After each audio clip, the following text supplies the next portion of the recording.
Okay, so what is that definition? The cyclic chirality is observed in monosaccharide. In monosaccharide. Okay, monosaccharide, you know, disaccharide, monosaccharide. These are the like I just write over here saccharides. Okay, so monosaccharides, like for example, the cyclic chirality can be observed. Example, glucose, which can be dextrose. Okay, then you have fructose,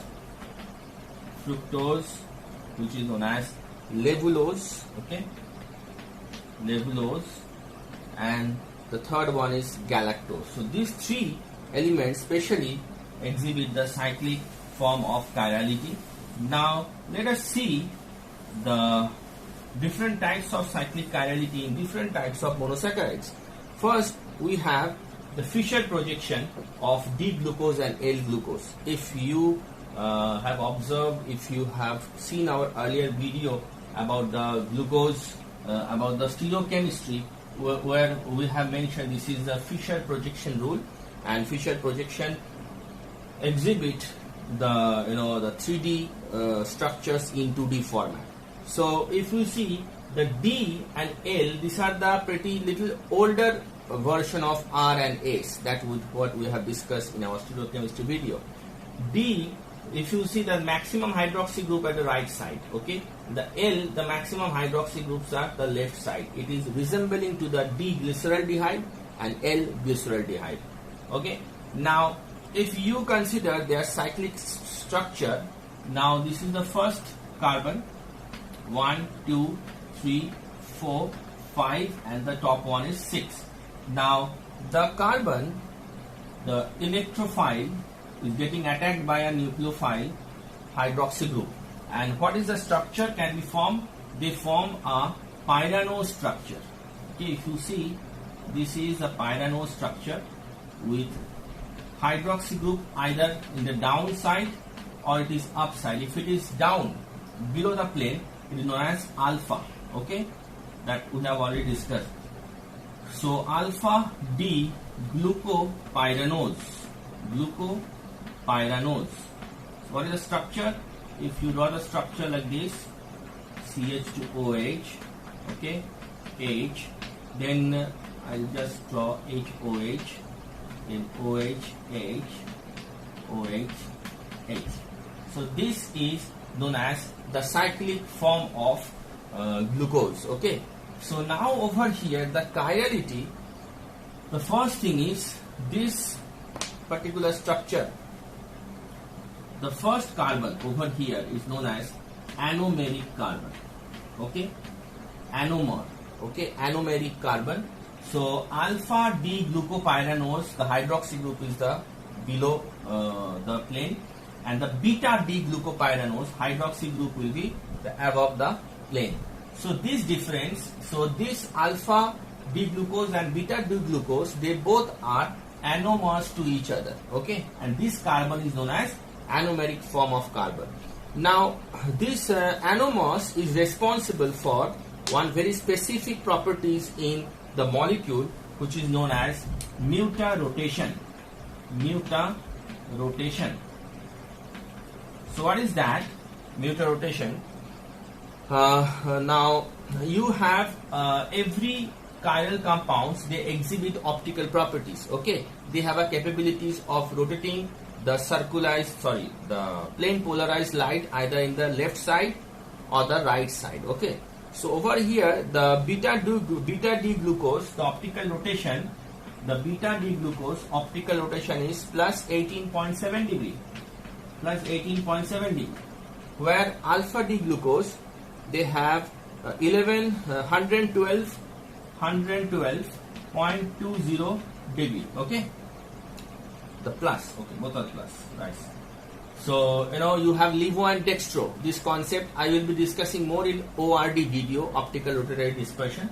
But these two specific rotation that they have different beta D glucose and alpha D glucose, when you keep them in a solution, they try to interconvert this optical rotation, and they together exhibit a mutarotation, which is plus 52.5 0.7 degree.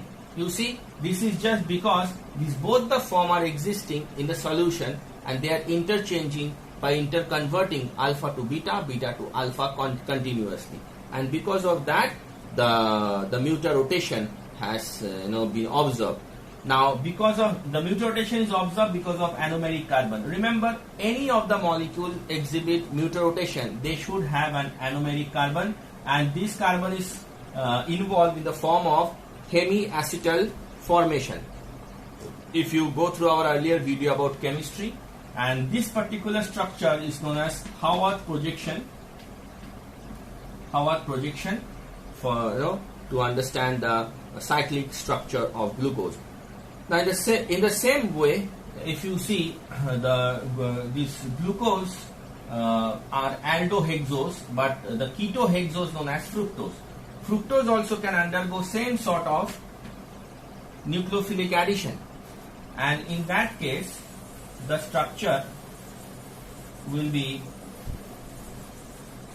I'll write over here, it will be like furanose. It is furan, okay, CH2 OH over here. Over here it is CH2OH and only H, and then H top side, H is downside. So if you see, this is your alpha D fructose. Alpha, again the hydroxy group is down, so alpha D fructose. This is again anomeric form, okay. Now you can go through the internet or the textbook to find out the mutual rotation value of all the carbohydrates, especially glucose and fructose, okay, which exhibit the anomeric structure. Now the next chirality of cyclic structure or the monosaccharide is apimers. Now what is apimers? If you see the D-galactose and D-glucose, okay, if I give a numbering 1, 2, 3, 4, 5, 6. You see, the structures are almost same except at the fourth carbon. 1, 2, 3, 4, 5, 6. So fourth carbon, the hydroxy group is altered. One is hydroxy group at the right side, and for this D-galactose is the left side. So that means both these structures are different on the basis of single chiral carbon, okay, and these diastereomers, when the diastereomers are different, on the basis of single carbon, they are known as apimers. So D-galactose and D-glucose are apimer at C4, okay. Similarly, you have glucose and mannose which are apimer at C2, okay. It's a very important question for GPAT. Now coming to the next understanding of disaccharides, okay. When you are talking about disaccharides, we have first sucrose and trehalose. Sucrose and trehalose. Now sucrose is combination of alpha 1 to beta, glucose and the fructose, okay. Similarly, trehalose is a combination of alpha 1 -1 alpha, glucose and glucose. These two are disaccharides because they are made up of more than one unit, the 2 unit of monosaccharides, okay. Then lactose, it exhibits beta 1,4 galactose and glucose, okay. Then maltose, alpha 1,4 glucose and glucose. Then